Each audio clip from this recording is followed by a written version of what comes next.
Vamos lá. A gente vai falar agora sobre guerra na Rússia. O que aconteceu de novo? Por que eu estou fazendo esse vídeo 2 sobre a guerra na Rússia? O que aconteceu?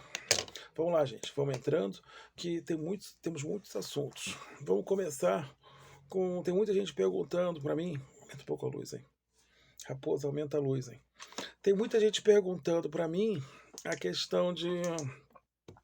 Tá, e aí, André, tem risco de guerra nuclear?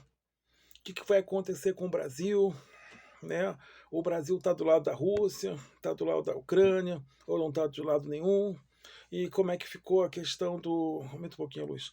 Como é que ficou a questão também da,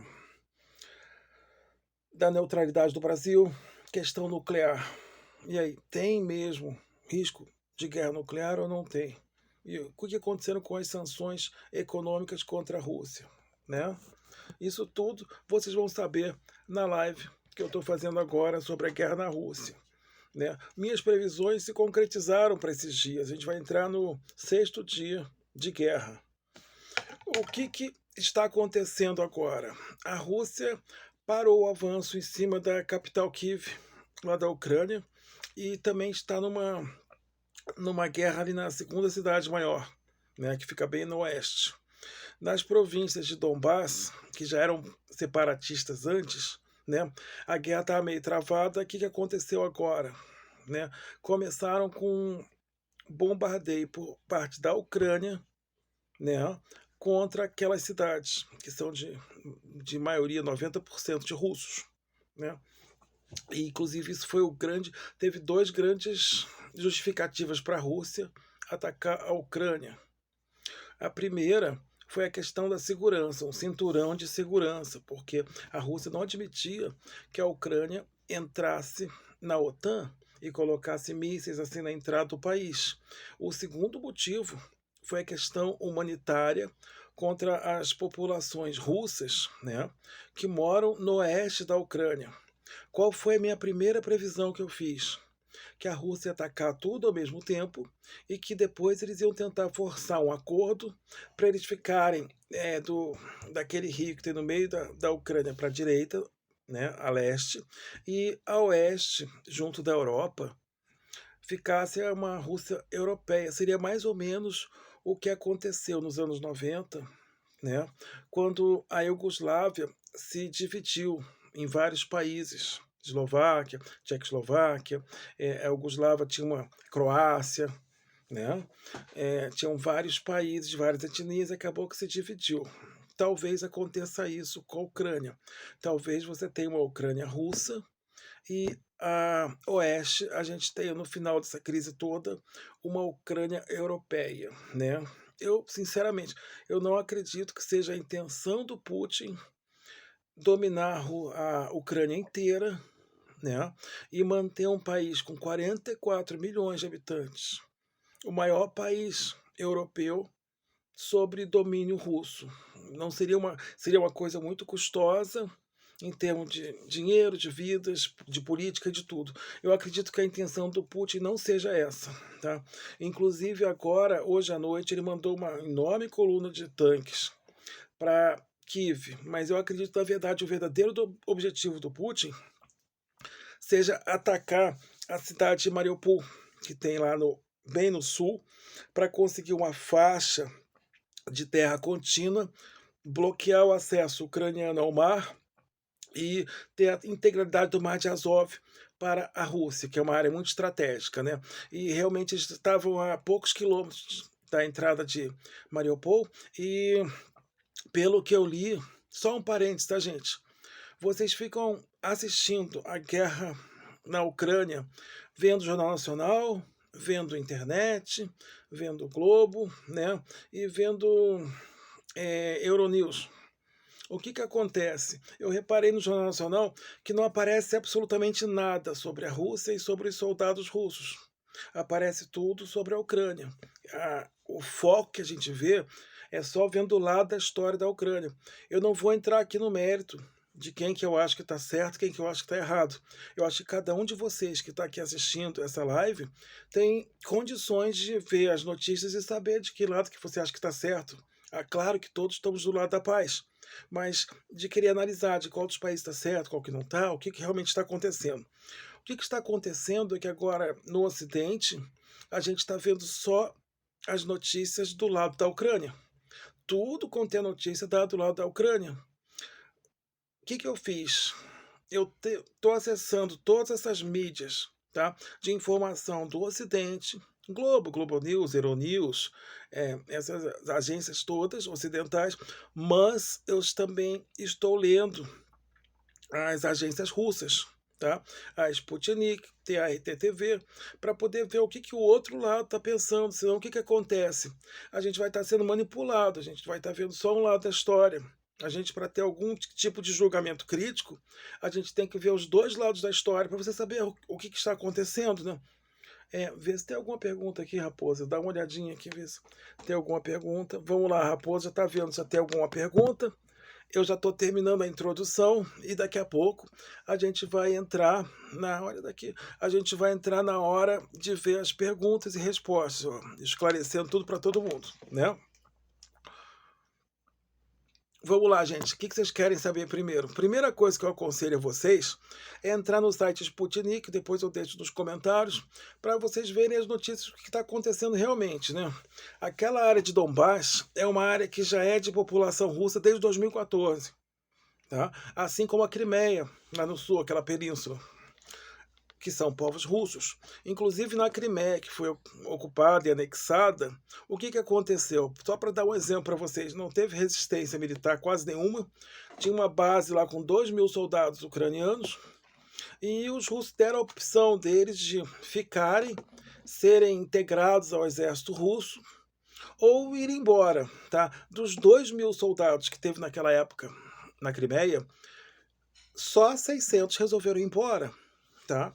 Os outros 1.400 resolveram ficar na Crimeia e integrar o exército russo, estão lá até hoje. Ou seja, a Rússia, quando anexa algum território, eles não saem por aí matando todo mundo, muito pelo contrário, eles chegam e tentam incorporar as pessoas naquela nova ordem.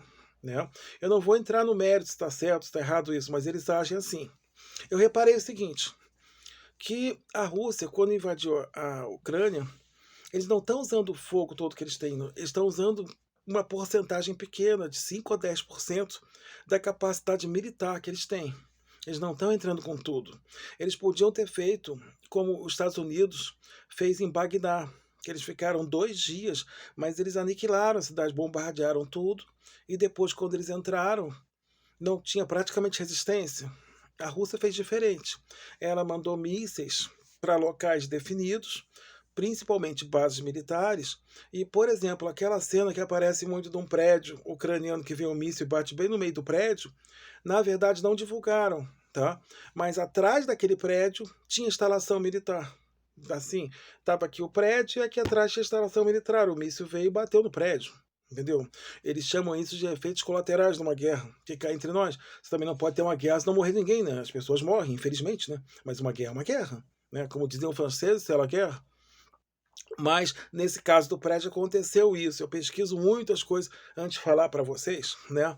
E outro caso, que é um meme que tem da guerra, aquele tanque que passa por cima de um carro, né? Passa por cima, depois o ucraniano sai de dentro do carro, que nem uma mágica. O que, que foi aquilo? Pode ser, pode não ser, mas eu reparei o seguinte: as imagens da guerra, não sei se vocês viram, mas os tanques russos, eles têm um Z pintado de branco. Por quê? Porque os armamentos são praticamente os mesmos, que eram da época da SSR, da União Soviética, né? Que os russos chamam de SSR, né? E o que, que eles fizeram para diferenciar, né? Entendeu? Eles botavam o Z. Praticamente todos os tanques russos têm um Z pintado de branco, justamente para se diferenciar. Aquele tanque que passou por cima do carro, que deu um cavalo de pau, subiu em cima e passou por cima do carro, não tinha o Z pintado. Cá entre nós, né? Aí fica uma coisa meio estranha. Será que foi armação? Será que não foi? Vamos continuar o estudo. Agora, o que está acontecendo hoje? Provavelmente agora em Kiev, deve estar um ataque, tá? Um ataque contra Kiev por parte da Rússia. Só que eles não fizeram aquele ataque clássico de mandar um bombardeio, assim, de 2 dias aniquilar tudo e depois entrar com os destroços. Os prédios estão quase todos de pé, né? Até porque o que aconteceu em Kiev? O presidente Zelensky, lá da Ucrânia, ele proibiu o pessoal que está ficando lá em Kiev. São voluntários? Não são. Todos os cidadãos de 18 a 60 anos estão proibidos de sair da Ucrânia e principalmente de sair de Kiev, da capital ucrânia. São proibidos. É tipo assim, eu sou de paz, eu não quero guerra, não interessa. Você é homem, você tem de 18 a 60 anos, você tem que continuar aqui. Aí o cara ou ele se esconde em casa ou no abrigo, ou ele vai por opção, vai lá, pega uma arma e tenta enfrentar um tanque de guerra com um rifle, ou sem nada, com um coquetel molotov, gente. Pelo amor de Deus, entendeu? Isso é que nem você brigar com um elefante com um palito de dente, entendeu? Não tem como você com coquetel molotov atacar um tanque de guerra moderno, gente. Isso na época da Segunda Guerra já era temerário. Hoje em dia, então, é suicídio. Aí na prática, o que ele fez? Ele pegou os homens e falou: olha, vocês vão se defender a cidade na marra, entendeu? Usando coquetel molotov. Para mim, isso chega a ser até uma maldade, assim. Para mim, não dá para dizer que um cara desse é um herói, um cara que bota uma população destreinada, ele vai pegar um caixa de mercado, entendeu? Vai pegar um motorista, vai mandar um fuzil que ele nunca viu na vida, que não sabe nem usar aquilo direito, né? Um coquetel molotov, não, vai lá atacar o tanque. Você pode ficar o dia inteiro dando tiro de fuzil no tanque, que você não faz nada com ele. Ele não dá nem arranhão. Ficar entre nós, né? Aí essa história de ficar 2, 3 meses, que nem o Zelensky ficou, não querendo acordo, não querendo acordo. Aí na hora que começa a invasão, ele vem pedir ajuda do povo, não é estranho? Cá entre nós. Eu tô vendo os dois lados da moeda, né? Agora vamos falar de guerra nuclear. Guerra nuclear é uma palavra, nos anos 80, você tinha aquele fantasma da guerra nuclear. Em 1962, quase aconteceu, foi por isso aqui. A guerra, a gente sabe quando começa, não sabe quando termina, tá? Vê, pode já ter alguma pergunta? Isso. A gente não sabe quando termina. A ameaça nuclear, a Rússia tem mais de 6 mil ogivas nucleares. Só ela consegue destruir o mundo umas 100 vezes, tá? O mundo inteiro, não sobra nada. O que pode acontecer? De repente, o Putin pode se sentir ameaçado. A OTAN está querendo mandar armas para a Ucrânia. O que a OTAN quer fazer? Ela quer fazer uma guerra por procuração. O que é uma guerra por procuração? Eu quero entrar em guerra com tal país, mas eu não posso direto. O que eu faço? Eu apoio um outro país, um terceiro país que está em guerra com ele, e mando arma, mando munição, mando tudo para ele. É o que eles estão querendo fazer com a Ucrânia. Eles estão desesperados. Só para vocês terem ideia, tá? Eles já autorizaram mais de $1 bilhão em armamentos e mandaram 50 milhões de dólares de ajuda humanitária. Ou seja, eles não estão nem aí para ajuda. Eles mandaram 5% de ajuda e 95% de armas. Ou seja, eles querem mais é que o ucraniano pegue em arma e vá lá se matar com o russo. Porque quem ganha com essa guerra? Os Estados Unidos e a União Europeia, por incrível que pareça. Eu vou explicar por quê. Principalmente os Estados Unidos. Porque a Rússia fornece mais de 40% do gás natural da Europa a um preço bem barato. Eles estavam para abrir uma nova linha de transmissão de gás, que o preço do gás ia ser mais barato ainda. Né? E isso ia prejudicar muito certos grupos econômicos. Atrás de toda a guerra, normalmente, ou é por questão étnica, ou é por questão econômica. Normalmente sempre tem grupos econômicos atrás disso. Né? O que aconteceu? A Rússia estava com aquele problema, não sei se vocês lembram, desde novembro, dezembro, ela mandou para a OTAN e para os Estados Unidos uma lista de coisas que eles queriam que fizesse para não entrar em guerra, diplomacia. Daquela lista que a Rússia mandou, vocês sabem quantos pedidos foram atendidos? Nenhum. Não atenderam nenhum pedido. entendeu? A Rússia se viu pressionada e atacou mesmo, e foi para cima. E detalhe, ela está atacando com 5 a 10% do que ela tem, ela não está usando tudo. Se ela quisesse, ela mandava uns mísseis. Olha, ela não usou bomba incendiária, não usou. Não usou. Tem bombas terríveis, não usaram, não fizeram assim. Mandaram mísseis, assim, só nos alvos militares. Bem diferente, não sei se vocês lembram, procurem na internet quando os Estados Unidos bombardeou Bagdá. Aniquilou a cidade, não sobrou nada, sabe? Quem podia fugiu, quem não podia ficou lá por isso mesmo, né? E foi o que aconteceu. A Rússia está naquela situação. Pensa o seguinte, tá? Se você tem uma briga com um primo teu, entendeu? Você vai fazer o que com seu primo? Você vai dar uns tapas, vai dar um soco? Ou você vai pegar o metralhador e dar em cima dele? Não, você vai primeiro tentar, olha, eu vou tentar resolver isso assim, sem machucar ele muito. É mais ou menos o sentido que os russos têm em relação à Ucrânia. Eles pensam que 90% do povo ucraniano são pessoas boas e que, na verdade, a guerra é contra o governo ucraniano. No começo da guerra, eles chegaram a pedir para o exército ucraniano que derrubasse o Zelensky, assumisse o poder, eles iam negociar um cessar-fogo imediatamente com o exército ucraniano e não com o Zelensky. Entendeu? Já se tocaram dessa situação? Deixa eu agradecer, dar só uma pausa. Eu vou agradecer as pessoas que estão chegando. Jussara Domingos, tudo bem? Luciana Borra. Mais os outros que estão aqui. Luiz Augusto Enjo, quem mais? Felipe Kling, valeu Felipe Kling, há um tempão que isso não aparece. Silvano de Oliveira, olha, tem muita gente assistindo, é muito bom. Tássio Pistori, é muito bom ver que tem tanta gente assistindo essa live, gente. Por quê? Porque é uma informação independente, né? Eu não estou comprometido com nada, eu estou que nem um de vocês, eu apenas estou fazendo essa live, por quê? Porque eu estudei muito a respeito, conheço muito bem a Rússia, né? Já estive lá 8 vezes, conheço bem o povo russo, eu sei como eles pensam, né? E estou querendo aqui para ajudar, porque eu tenho reparado que as pessoas estão muito perdidas. As pessoas estão assim, meu Deus, o que está acontecendo? O que vai acontecer com o Brasil? O que vai acontecer com a gente?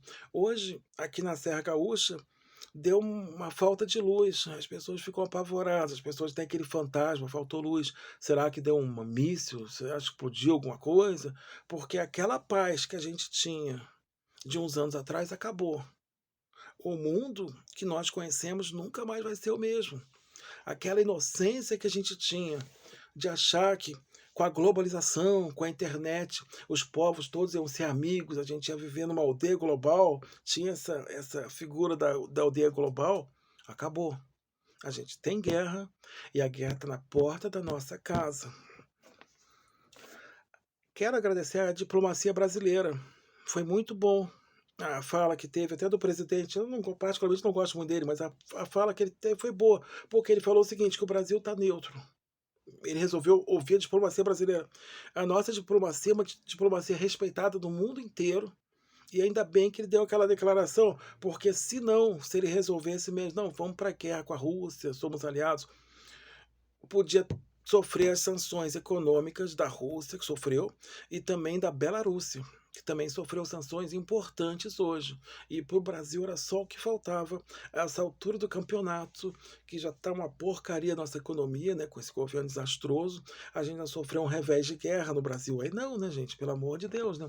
Aí graças a Deus que o governo se acertou, e, pelo menos nessa parte, ele não quis, assim, entrar de frente na guerra, ficou na neutralidade, porque sempre foi a nossa posição de neutralidade. Inclusive, esse vídeo eu estou fazendo com neutralidade, estou analisando os dois lados da história, tá? Eu acho, sim, que a grande vítima que tem nessa história toda é o povo ucraniano. Porque o povo ucraniano, ele não participou dessas decisões que o presidente fez e levaram o país a uma guerra. E o pior de tudo, que o povo ucraniano está sofrendo, tem criancinha passando fome, tem velhinha, pessoal sem abrigo, o pessoal sofrendo horrores, entendeu? Por causa de um governo inconsequente que levou o país para uma guerra. Era simplesmente, valeu, obrigado, gente, estou dando uma cena aqui pro pessoal, era simplesmente para o Zelensky, há 2 meses atrás, ter feito um documento e falado o seguinte: olha, a Ucrânia não vai participar da OTAN, a gente não quer saber de míssil, de bomba nuclear, a gente não quer nada disso. Aí faz um documento, manda para o Congresso, dizendo o seguinte, que o país reafirma suas intenções de paz, eu não quero confusão com a Rússia, eu não quero confusão com a OTAN, eu quero ser um país pacífico e abomino mísseis, abomino armas nucleares, e pronto, fica todo mundo em paz, festejando lá na Praça de Kiev.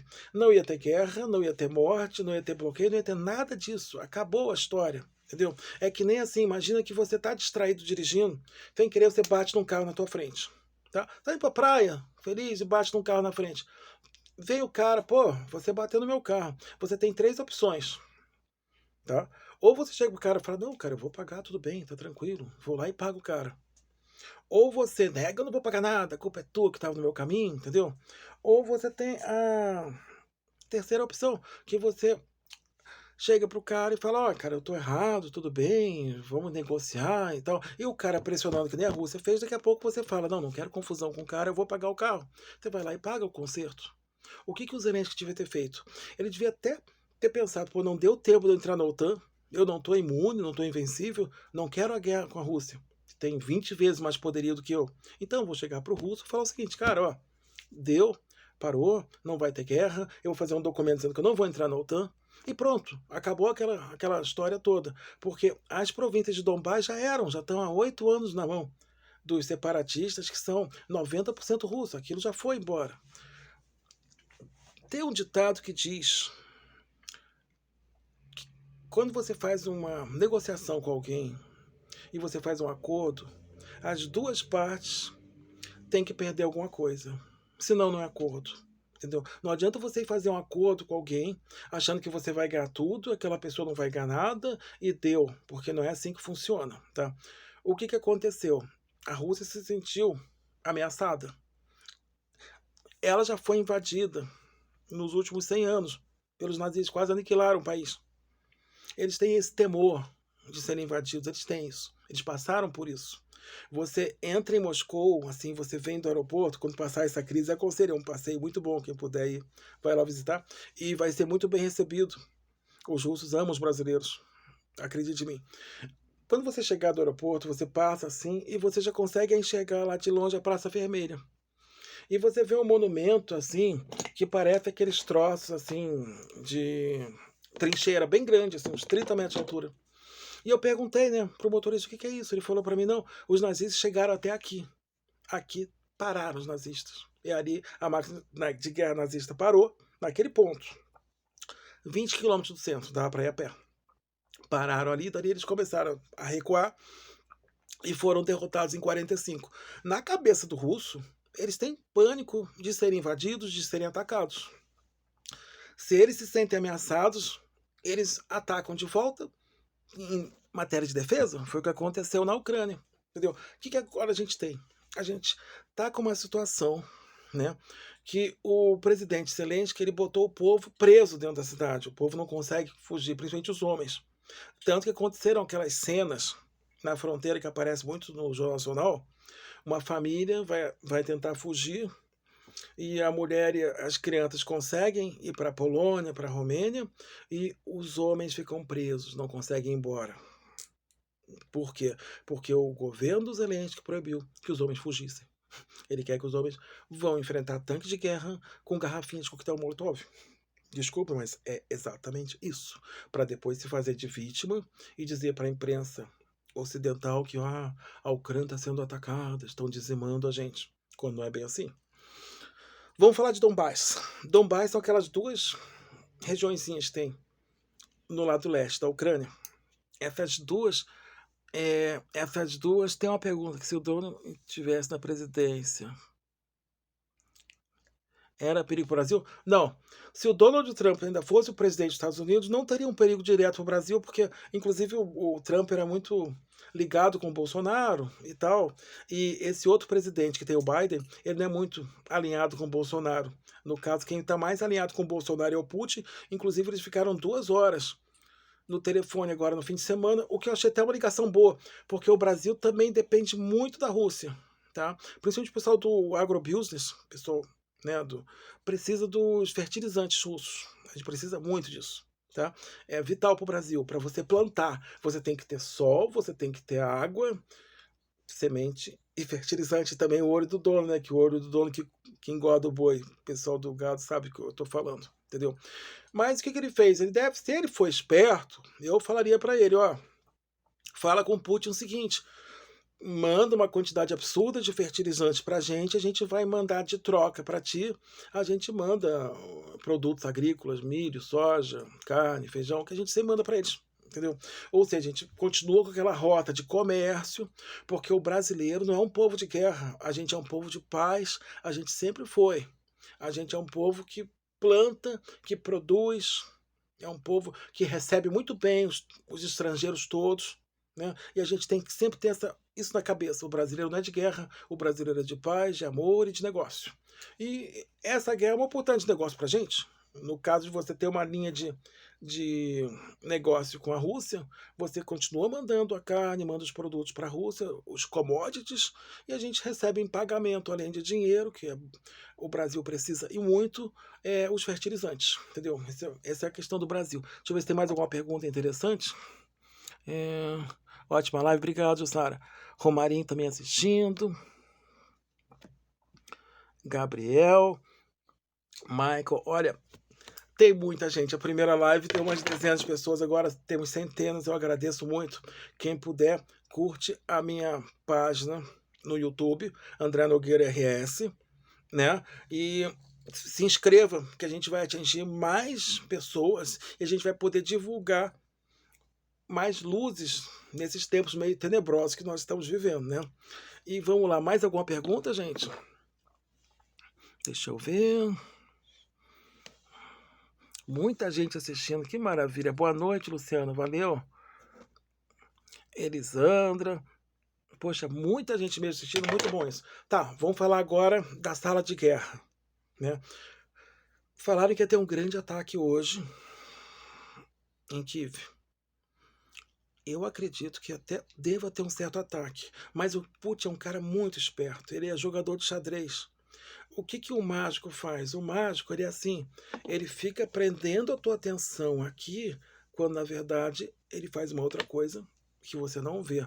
Eu acho que se o Putin está divulgando tanto que ele quer atacar Kiev, na verdade ele vai querer atacar no sul.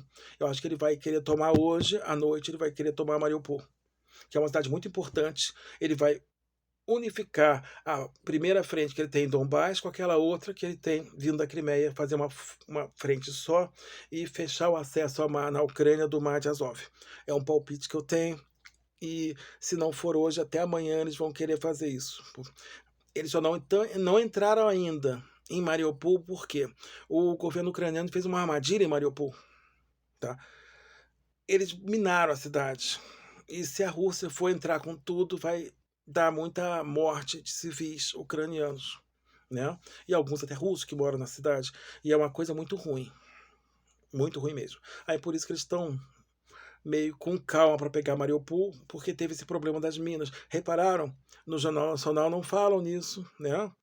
Nem na Euronews falam nisso. Eu sei que eu fiquei hoje o dia inteiro, eu estava de folga, né, nos plantões, e eu fiquei hoje o dia inteiro assistindo Euronews, Globo e também a Sputnik russa, para saber a sala de guerra, porque não adianta eu vir aqui para vocês e ficar de blá blá blá sem dizer nada, vocês querem saber o que realmente está acontecendo, né?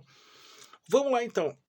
Eles devem atacar hoje mais para o sul e eu acho que vão conseguir tomar Mariupol, que é uma cidadezinha muito importante, é uma cidade pequena, média, pequena para média, mas é muito importante estrategicamente. Eles vão intensificar o cerco em cima de Kiev, para quê? Para forçar uma negociação. O Putin, ele pensa como Napoleão.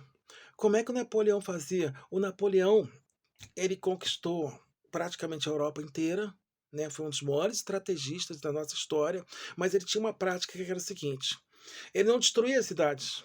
Ele marcava um campo de batalha, enfrentava o exército inimigo, derrotava, aí depois ele pegava uma rendição e chegava vitorioso na cidade sem derrubar nada lá dentro. Entenderam? Entenderam, né? O que ele está fazendo em Kiev? Kiev está mais ou menos inteira, não foi destroçada, a cidade está inteira. O que ele quer? Ele quer forçar bastante uma rendição por parte da Ucrânia. Ele vai cercar Kiev e ele vai pressionar até com armas nucleares. Para quê? Para ele pressionar até um certo ponto, até que eles vão se render e entregar Kiev inteira. Entendeu? Ele vai falar o seguinte: olha, ou vocês entregam a cidade inteira, sem muita morte, assim, menos dano possível, ou entro com tudo. É mais ou menos isso. Tipo o Napoleão fazia. Ele primeiro derrotava o outro exército e depois ele entrava na cidade, entendeu? Tranquilo. E depois ele até saía. Às vezes ele deixava até um cara administrando ali. Por quê? Porque o Napoleão era um conquistador, ele não era um administrador de cidades, ele era um conquistador. Ele conquistava aquele exército e tomava. É mais ou menos isso que eu acho que o Putin está querendo fazer.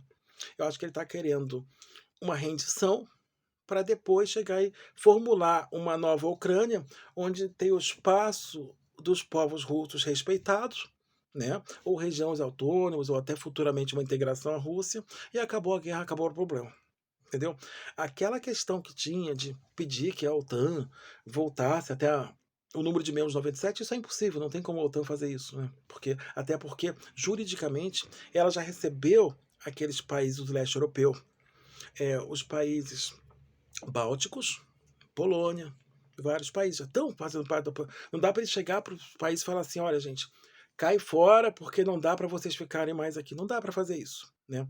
No ordenamento da OTAN, para você tirar algum país é por situações muito específicas. Não dá para tirar assim, na moral, né?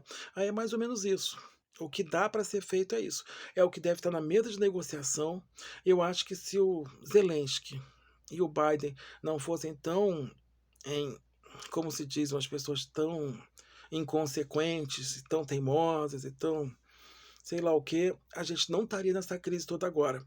Risco nuclear tem. Eu vou explicar por quê. É mais ou menos assim, é que nem uma arma de fogo. Uma coisa é você ter uma arma de fogo no armário, sem munição. Outra coisa é você sair na rua com uma arma municiada na cintura. As armas nucleares na Rússia estavam dentro do armário desmuniciadas. Esse estado agora, que o Putin colocou a partir de ontem, as armas nucleares já estão na cintura, engatilhadas, prontas para atirar. Ou seja, é mais ou menos que nem você achar que um cara vai sair na rua armado é uma coisa, o cara sair na rua com a arma dentro de casa é uma outra coisa. Ou seja, realmente, a qualquer momento pode existir uma guerra nuclear. Basta um erro de cálculo. O que é um erro de cálculo? De repente, o russo acha que algum país está mandando um míssil contra ele, ele vai e responde aquele míssil, aí o outro país vem e manda mais 10 mísseis, a Rússia vai e manda mais 20, daqui a pouco os Estados Unidos vão, mandam 5 mil ogivas, a Rússia manda 6 mil, acabou a humanidade, game over, todo mundo vira alminha. É mais ou menos isso, entendeu? Vocês acham que vai ser tipo aqueles filmes de ficção que deu guerra nuclear, que tá todo mundo ali comendo ratinho? Não. Acaba tudo, não sobra nada, a gente vira uma bola de fogo e vai todo mundo pro saco por causa da inconsequência do presidente da Ucrânia e do sei lá o que, do presidente dos Estados Unidos e do russo que está se sentindo ameaçado. No caso, esses três atores podem acabar com a humanidade e agora existe o risco.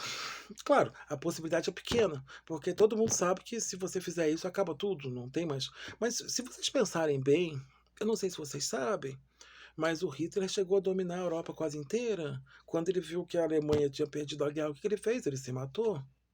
Matou a mulher, o pessoal que estava no bunker, todo mundo se matou. Ou seja, não vou perder nada. Aí, de repente, o Putin achar que está sendo atacado, achar que não tem jeito, é uma opção. Ele já botou isso na mesa. Eu acredito que não vai acontecer de verdade. Por quê? Porque é só uma questão de pressão. Ele está botando pressão para conseguir o que ele quer. E o que eu acho que o Putin quer? O leste da Ucrânia. É isso que ele quer. E ele quer dar uma freada na OTAN. E uma freada no próprio Zelensky, da Ucrânia. Ah, eles falam, a Rússia fala. Deixa eu ver se tem mais alguma pergunta. Não, pessoal. Olha, não tem nem perguntas. Que bom e que ruim. Que bom que o pessoal está entendendo tudo. E que ruim que não tem pergunta para eu responder, né? Michel, valeu. Luciana Borger. Romarinho também, gente. Tem muita gente nessa live, entendeu? Ou seja, no caso, o que nós, como cidadãos brasileiros, podemos fazer para nos prevenir, para a gente se proteger de uma coisa que pode realmente acontecer. Risco nuclear eu calculo 1 em 1000, é uma coisa remota no momento, tá? Mas risco sim, de uma crise, de desabastecimento, de inflação, pouco dinheiro no mercado, desemprego, isso há. Inclusive aqui no Brasil. Na Europa, eu vi agora o Jornal Nacional, já deram notícia que eles estão esperando inflação, que estão esperando uma crise. Se na Europa, que é um lugar rico, estão esperando isso, imagine no Brasil, que é um país em desenvolvimento, é um país pobre, cá entre nós, né? Vocês sabem que a corda sempre arrebenta do lado mais fraco. Eu, no lugar de cada um de vocês, o que eu faria? Eu começaria a evitar muitos gastos, tenta economizar algum dinheiro, mantenha a tua despensa mais ou menos abastecida na medida do possível. Vê um plano de emergência se faltar água, se faltar luz, entendeu? Eu tenho uma lanterninha que eu comprei que você põe para carregar no sol e depois você usa umas 12 horas. É um troço legal, foi baratinho. Coisas simples, assim. O que eu acho que pode acontecer? Pode dar apagão elétrico, pode faltar água, a gente está com seca aqui no Rio Grande do Sul e o preço das coisas deve aumentar. Principalmente da gasolina. Ah, André, o que eu vou fazer? Com a gasolina vai aumentar? Cara, a gente tem que pensar em alternativas. Né? Eu praticamente aposentei o carro, eu estou usando só moto, 38, 40 quilômetros com litro. Né? Se vir mais crise ainda de aumentar preço, faltar combustível, sei lá o que pode acontecer. O que eu vou fazer? Eu vou lá, eu pego um galão de 20, um galão de 40 litros, abasteço, deixo de reserva. Que aí pelo menos eu sei que poder ir trabalhar e voltar eu vou conseguir.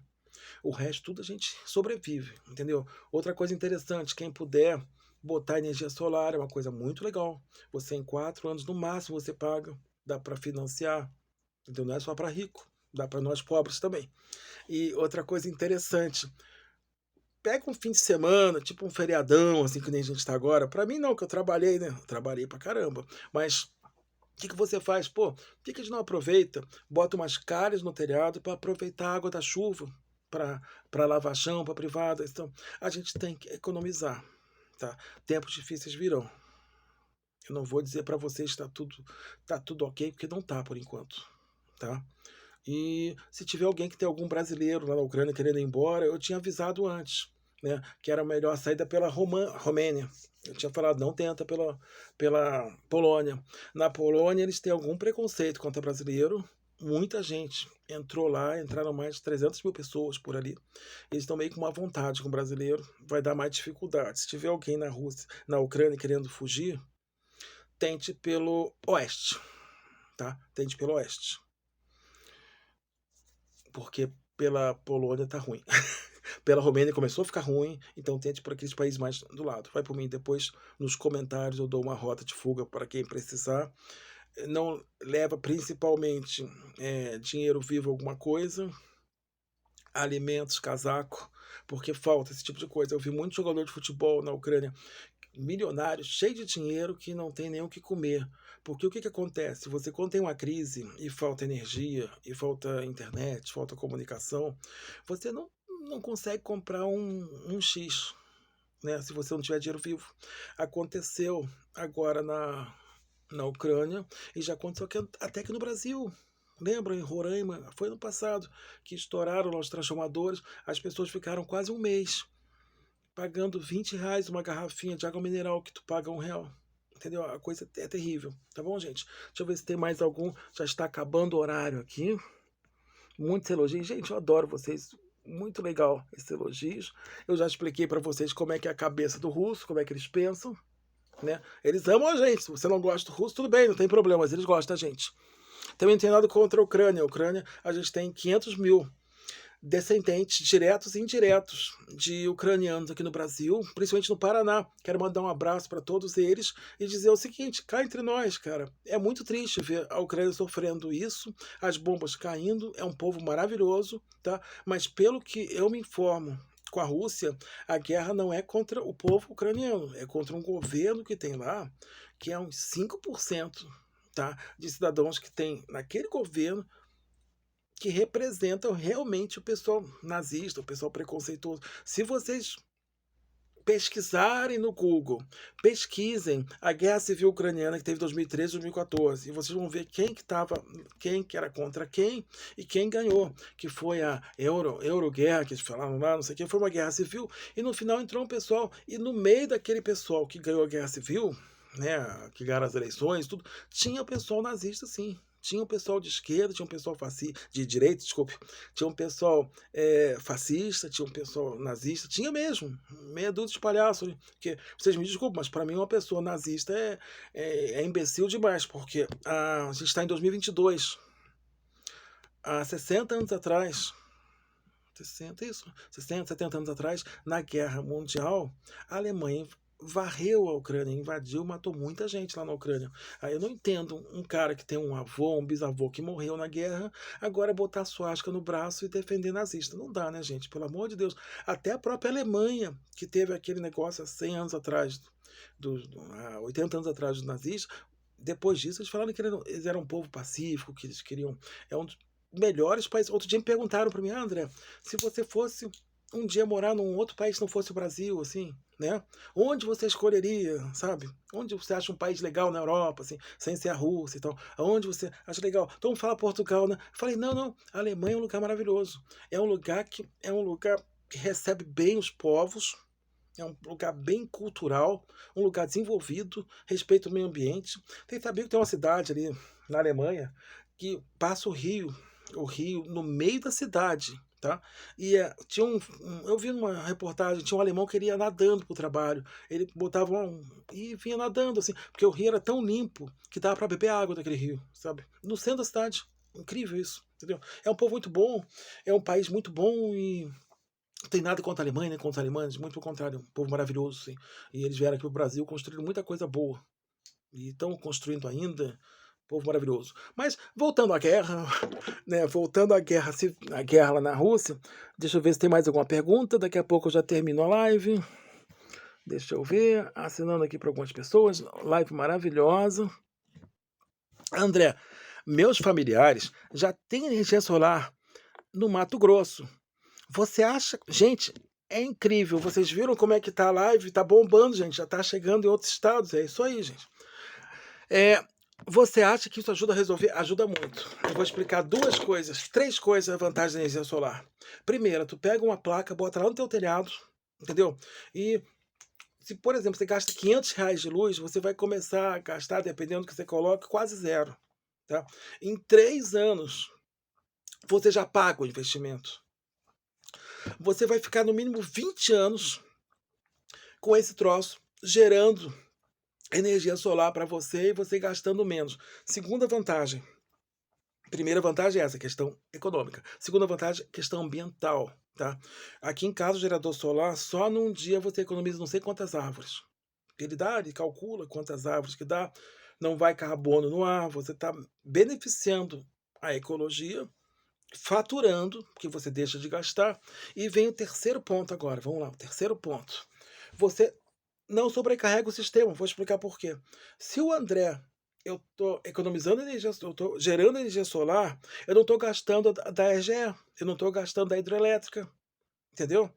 Eu estou economizando, aí eu estou liberando essa energia que eu gasto, que eu estou produzindo solar, eu estou economizando da usina, ou seja, a usina vai poder fornecer para uma outra pessoa que não tem energia solar ainda, uma pessoa que mora num prédio, uma pessoa que mora numa área muito sombreada, que não pode ter, aí ela vai ter mais à disposição e a gente vai eliminar o risco de racionamento. Ou seja, para mim, ultimamente, a energia solar é um dos melhores negócios que eu recomendo, entendeu?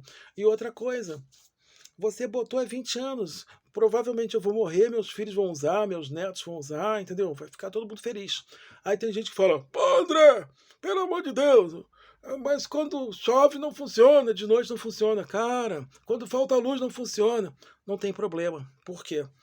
Quando falta luz, o que você faz? Você coloca um geradorzinho pequenininho, não precisa ter aquelas placas todas, bota uma placa só para funcionar e acumular em bateria. Aí quando faltar luz, faltou luz de noite, não tem problema, você liga o circuito de emergência e você vai ter geladeira, vai ter televisão, vai tomar até banho. entendeu? Banho quente. Ou seja, você vai ser independente de energia. Tem um amigo meu, que era muito meu amigo, na época eu estava fazendo faculdade de Direito, e eu me lembro, ele me explicou uma coisa. Ele falou que para ele, uma pessoa ser rica é não depender do governo para nada. Eu nunca esqueço essa definição que ele me deu. Você, a partir do momento que você tem uma geração de energia solar para ti, você fica independente. Você não vai depender tanto, sem contar que a economia, que cá entre nós, nesses tempos, vale muito. Valeu? Então, eu espero, hein, Salete? Espero que eu tenha explicado para você direitinho a questão da energia solar. Um dia eu vou abrir uma live assim mais específica sobre energia solar, eu vou dar muitas dicas, inclusive quando você faz o que vai ser no futuro, tá? Eu vou dar uma aula para vocês de futuro. No futuro a gente vai ter sistema de energia solar nas casas. O futuro que eu digo é 5, 10 anos, tá, gente? Porque as coisas estão acontecendo muito rápido agora. No futuro você vai ter uma energia solar que vai ser gerada pela tua casa, você vai ter uma moto que vai andar com energia elétrica, que você vai abastecer na tua própria casa. Aqui em casa, fogão, forno, já uso tudo, energia elétrica da solar, já estou usando. Bujão de casa aqui em casa, de gás, às vezes dura 6 meses, porque eu uso só para fazer pipoca na pipoqueira, isso porque eu não compreendo pipoqueira elétrica. Ou seja, o futuro é energia solar. Aí fica o pessoal discutindo, vai aumentar o preço do ônibus, da passagem, porque o diesel está muito caro. Tá certo, o diesel está caro, tá? Por que eles não pensam em modificar os ônibus para ônibus com energia solar? Por que não pensam nisso, ônibus elétrico? Que sai menos de 5% o custo da energia para você andar com ônibus elétrico. Por que não pensam nisso? Ficam só naquele modelo de ônibus a diesel. Vocês sabiam que já existe caminhão movido com energia elétrica? Sabiam disso? Então, a gente tem que pensar em novas soluções. Esse negócio de pensar em coisa antiga, isso é para o século passado, tá? Porque a gente precisa de soluções novas, soluções criativas, para a gente ter um Rio Grande do Sul melhor, um Brasil melhor e um mundo melhor também, né? Vamos lá, mais uma pergunta aí, gente. Muito bom, gente. Poxa, quanta. E o pessoal está entrando agora. Acho que o pessoal acaba de ver o Jornal Nacional e vai entrar aqui na live do André, entendeu? É um prazer tê-los aqui. Depois entra na página do YouTube, dá joinha e também se inscreve. Não paga nada, acredite em mim, não paga nada e vocês vão ficar sempre por dentro dos vídeos que eu faço e tal. Essa questão da sala de guerra, por que eu inventei a sala de guerra? Por quê? Não que eu queira guerra, muito pelo contrário, eu sou homem de paz, tá? Eu desejo paz para todo mundo. E a gente tem que sempre lutar pela paz, tá? Mas para vocês entenderem o que está acontecendo, as pessoas estão muito apavoradas e com razão. É uma insegurança danada. Tem um amigo meu que fica o dia inteiro assistindo notícia da guerra. Tô falando sério, fica o dia inteiro ali desesperado, assim, fica um desespero. Aí quando eu falei, não, vou fazer umas lives assim, explicando o que está acontecendo, a pessoa fica feliz da vida. Ai, André, que bom, entendeu? Eu podia estar agora dormindo, né, essas coisas. Não, eu tô aqui fazendo a live por quê? Primeiro, que eu adoro o pessoal todo que está aqui, todos os meus amigos da internet. Queria um dia poder reunir todo mundo. Um dia a gente vai fazer isso. Um dia a gente marca num lugar, todo mundo marca lá no Parcão em Porto Alegre, a gente faz um baita de um churrasco e tal. Vai ser uma grande festa, né? E se Deus quiser, um dia essas trevas todas vão passar, a Covid vai embora, né? A guerra vai embora, e a gente vai poder voltar a se abraçar todo mundo e ser feliz como a gente era antes. Já repararam o seguinte? Que na vida a gente não dá valor às pequenas coisas, né? A gente só dá valor quando perde, já repararam isso? Aquele churrasquinho que a gente fazia no sábado com os amigos. Às vezes eu fico olhando umas fotos 5, 10 anos atrás e eu fico pensando, nossa, era tão bom, né? A gente era tão feliz. A nossa única preocupação era saber quem ia ganhar o Grenal, né? O Fla-Flu. Hoje em dia não, as preocupações são terríveis. Você sai de casa e não sabe se volta. Você liga o Jornal Nacional, meu Deus, será que deu míssil? Será que deu mais uma guerra? Será que a guerra lastrou? Será que vai morrer todo mundo? Você olha a tua família e pensa, o que vai ser deles? É terrível, é terrível. A guerra é uma coisa muito ruim. E a gente tem que lutar pela paz, sempre. Tá bom, gente? Mais alguma pergunta aí? Quer mais? E vamos, depois, quando der a próxima live, eu vou. Tomara que se confirme as minhas previsões, né, do que está acontecendo. Eu achei positivo que fizeram a primeira reunião para negociar entre a Rússia e a Ucrânia direto. Foi uma coisa muito boa, tá? Inclusive até hoje o Papa já se manifestou pedindo que haja paz. Foi muito bacana isso, não só para os católicos como eu, mas até eu acredito que as lideranças evangélicas, o pessoal de religiões africanas, budistas, todas as religiões pregam a paz, né? Nenhuma religião vai querer uma guerra, porque eu me lembro que Jesus dizia que a gente tem que ama o teu inimigo como ama o teu, a ti próprio. Tinha uma história dessa que Jesus falava que a gente tinha que amar todo mundo, né? E parece que hoje em dia a gente está num tempo meio de ódio, infelizmente.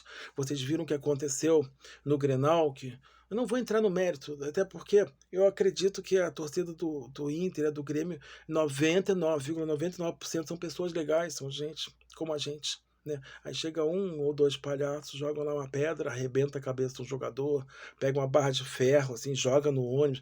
É coisa que não tem justificativa. Não existe justificativa para isso, sabe? Eu acho que no futebol, a graça do futebol é você lutar dentro de campo, assim, você mostrar o teu talento, que é o que o povo quer. O pessoal que vai no estádio, o pessoal que liga a televisão, eles querem ver futebol, eles querem ver um espetáculo. Eles querem ver uma coisa bonita, não querem ver esse tipo de coisa, entendeu?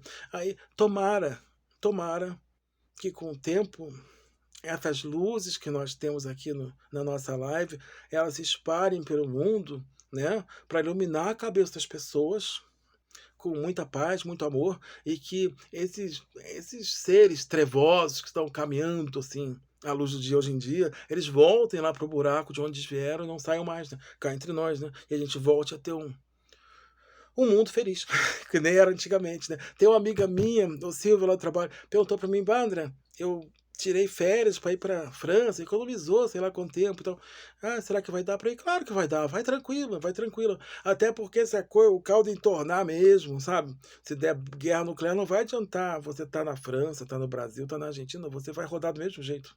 Vai pegar para todo mundo, infelizmente. Mas eu acredito que não vai chegar a esse ponto. O que vai acontecer?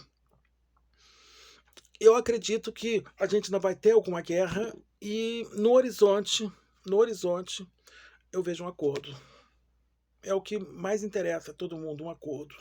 Aí fazem um acordo, suspende a guerra, suspende as hostilidades, a Rússia consegue lá o que quer, ou quase isso, a Ucrânia sai mais ou menos da história, e a gente volta pensando o que a gente pensava antes, né? E tipo, será que o coelhinho da Páscoa vai me visitar, né? Né, gente? Porque na Páscoa do ano passado eu esperei ganhar ovo, ninguém me deu ovo, ninguém me deu nada. Então, eu queria, qualquer coisa, eu quero aquele da Ferreira, eu adoro, aquele é lindo. Brincadeira, tá? Descontrair um pouco, que a coisa é tensa, a coisa é tensa, tá? Brasil não deve entrar na guerra, graças a Deus, a gente vai ser neutro, é muito bom isso. Até a Belarus já falou também que eles querem ficar meio na neutralidade, que eles não mandaram um soldado, que eles só deixaram a Rússia passar lá pelo território dela. Ninguém quer bater de frente, né, com essa treta cá entre nós, né? Então é isso, gente. Eu agradeço. Deixa eu ver se faltou mais alguma coisa. Ótima live, parabéns. Pô, obrigado, gente. Obrigado. Eu quero saber o seguinte: um amigo meu, tá? Um amigo meu me falou uma coisa que eu nunca esqueço. Ele falou pra mim o seguinte: perguntou pra chefe dele se ela tava feliz com o trabalho dele, né? E ela falou o seguinte: tô ótimo. Ele falou assim: não, eu não quero quem diga que eu tô bem. Eu quero que você diga alguma coisa que eu possa melhorar. Entendeu? Agora eu que digo pra vocês isso. Eu quero que vocês, nas perguntas, se faltou alguma coisa que vocês queiram que eu fale da live, vocês perguntem, que acredite em mim, eu tô expert no assunto. Além dos cursos que eu já tenho na minha estrada da vida, eu me informei muito sobre esse assunto, em particular da guerra da Ucrânia. Aí, se tiver mais alguém com alguma dúvida, vai ser um enorme prazer para mim responder. Eu tô com a participação da Raposa aqui do meu lado, assim, me assessorando. Agradeço muito, viu, Raposa? Vê se tem alguma pergunta aí para eu responder para o pessoal. E já estamos quase encerrando a live. Hoje no Rio Grande do Sul, enquanto ela vai vendo, hoje no Rio Grande do Sul deu uma coisa muito legal. Choveu aqui na Serra Gaúcha, estava semanas sem cair uma gota d'água, e graças ao bom Deus choveu, né? E um abraço a todo o pessoal gaúcho. Se Deus quiser, vai chover mais, vai dar para vocês plantarem mais, não vão perder a safra. Teve mais pergunta? Energia solar, o pessoal gostou. O que mais? Energia solar, energia solar. Nossa, o pessoal gostou mesmo da história da energia solar, hein? Depois eu vou fazer uma live, devido a pedidos, né? Que é a voz do povo, é a voz de Deus. Eu depois vou fazer uma live específica sobre energia solar. Eu vou explicar tudo como é que funciona e como é que vocês vão conseguir. E como é que vocês vão conseguir, além de ter energia solar para pagar menos na conta, tá? Quando faltar luz, todo mundo sem luz, e vocês vão ter luz em casa, entendeu? Não vai ficar aquele estresse assim de, ai meu Deus, já tem tanto tempo, tá descongelando as coisas na geladeira, já viu que drama, que é horrível, entendeu? E também de brinde para vocês, vai ter também explicando sobre autossuficiência hidráulica. O que que é isso? É você aproveitar a água pluvial da chuva, tá? Para você conseguir economizar mais água e você ser mais autossuficiente de água. Entendeu? Você não pagar tanto, que a água está muito cara. A água está muito cara, por quê? Porque está acabando a água, cá entre nós, está acabando.